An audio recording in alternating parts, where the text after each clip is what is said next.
নাই।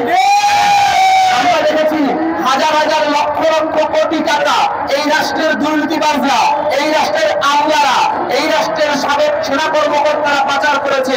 তাদের বাসা থেকে কোটি কোটি টাকা উদ্ধার হয়েছে, কিন্তু একজন শিক্ষকের 3 বেলা খাবার নিশ্চিত করার মতো টাকা এই রাষ্ট্র নিশ্চিত করতে পারে না। এটা রাষ্ট্র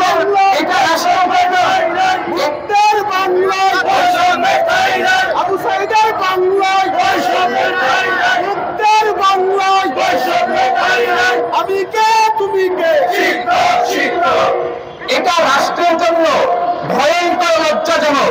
আমরা 53 বছরে যেখানে বলছি শিক্ষাকে একটা গুণগত পর্যায়ে নিয়ে যেতে হবে, সেখানে একজন শিক্ষক যদি সাধারণ জীবনযাপন করতে না পারেন, তাহলে আপনি শিক্ষা ব্যবস্থাকে কিভাবে গুণগত জায়গায় নিয়ে যাবেন?